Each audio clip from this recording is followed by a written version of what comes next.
et bienvenue dans la grande interview. Notre invité aujourd'hui est le président du Burkina Faso, le capitaine Ibrahim Traoré. Votre Excellence, bonjour et merci beaucoup d'avoir accepté notre invitation. C'est un grand honneur de vous avoir sur notre plateau.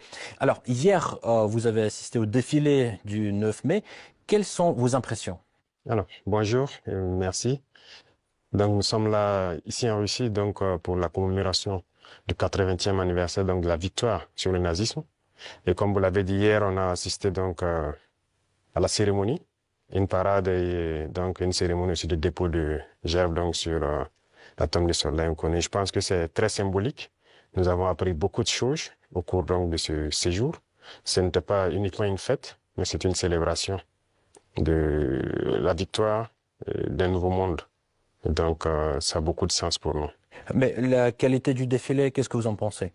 Oui, c'est comme je le dis, c'était parfait. Parfait, et ça nous a fait apprendre beaucoup de choses. Et quand on fait défiler les engins qui ont gagné la guerre, c'est-à-dire les T-34 jusqu'aux engins modernes, ça nous montre l'évolution donc technologique de l'armée russe.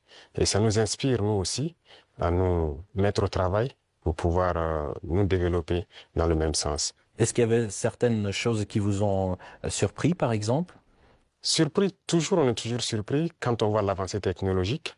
Et dernièrement, je pense qu'il y a une nouvelle arme qui a fait son apparition dans l'arsenal militaire russe, Oreshnik, qui donc nous avons pu voir passer.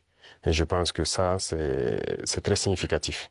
Quelle est la signification de votre présence en tant que chef d'État africain? Car on sait bien que, eh bien, les Africains ont apporté leur contribution à la victoire des Alliés dans la Seconde Guerre mondiale. Bien sûr, c'est comme je l'ai dit, les Africains et les soldats donc soviétiques ont contribué beaucoup à libérer le monde du nazisme.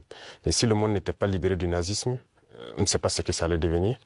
Et en suivant donc les événements, j'ai vu que la Russie, elle seule, a perdu 1 million de soldats sur le sol européen en combattant.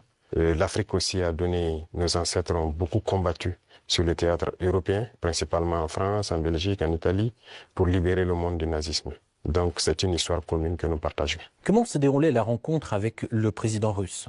Alors, pour l'instant, nous avons eu des rencontres brèves et dans quelques temps, nous allons avoir un long entretien et ça se passe très bien et vraiment c'est très courtois, c'est amical, c'est fraternel et c'est tout ce qu'on demande donc en matière donc de nouvelles coopérations dans ce monde.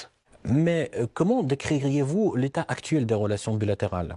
Les relations se portent très bien et je peux dire que depuis 2 ans maintenant, les relations ont très bien commencé et nous sommes en train d'approfondir. C'est les volets défense-sécurité, mais aussi les volets éducation et plus tard les volets commercial et trucs. Donc nous avons échelonné les différents volets pour qu'on puisse échanger beaucoup, partager beaucoup d'expériences parce que nous avons beaucoup aussi à apprendre sur le volet éducation de la Russie, notamment dans les sciences. Notamment dans les sciences, mais dans quel domaine en particulier? Oui, il y a beaucoup de domaines dans les sciences, que ce soit les mathématiques, la physique, la chimie. Ce sont des domaines qui nous intéressent beaucoup, tant sur le développement de notre industrie militaire, mais aussi dans le développement commercial de notre pays, le développement économique de notre pays. Donc ce sont des volets que nous allons chercher donc à approfondir pour pouvoir mieux nous structurer. Et pensez-vous qu'il y ait une demande au Burkina pour l'enseignement russe? Bien sûr, il y a beaucoup d'étudiants burkinabés déjà ici en Russie, dans des universités. J'en ai croisé ce matin même. Et j'ai même demandé à ce qu'on augmente le nombre d'étudiants ici, que ce soit à travers des bourses russes ou le Burkina qui va donc payer des bourses pour que ces étudiants viennent. Mais l'objectif pour nous, c'est d'implanter des universités similaires au Burkina. Et comme il y a déjà la maison de la Russie, ça va nous permettre d'aller très vite. D'ailleurs, vous venez de le rappeler, aujourd'hui, vous avez visité l'université russe. Comment s'est déroulée cette visite? Ça s'est très bien déroulé. J'ai eu des échanges fructueux avec le ministre de l'Éducation de la Russie, avec les recteurs et les étudiants, et surtout les étudiants de l'AES qui étudient dans cette université.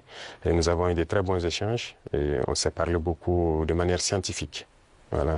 Parlons un tout petit peu de l'économie. Le volume des échanges commerciaux a augmenté de 10 fois en un an. Mais de l'autre côté, ces chiffres-là ne sont pas à la hauteur du dialogue politique. Comment expliquez-vous ce paradoxe? Et surtout, comment booster ces liens dans le domaine du commerce, en fait? Comme je l'ai dit, c'est une nouvelle relation qui commence. Vous savez qu'avec la Russie, depuis les... Pourquoi nouvelle, excusez-moi? Oui, ça recommence puisqu'il y avait, depuis les années après la mort malheureusement de Sankara, les relations avec la Russie se sont beaucoup estompées.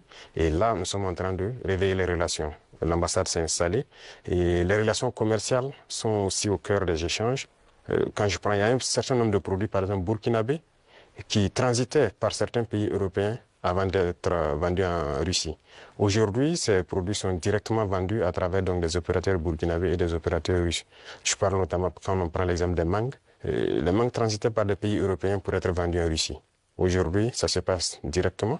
Il y a le coton, qui va suivre, il y a beaucoup d'autres produits, le sésame et bien d'autres produits agricoles que nous pourrons échanger directement avec la Russie.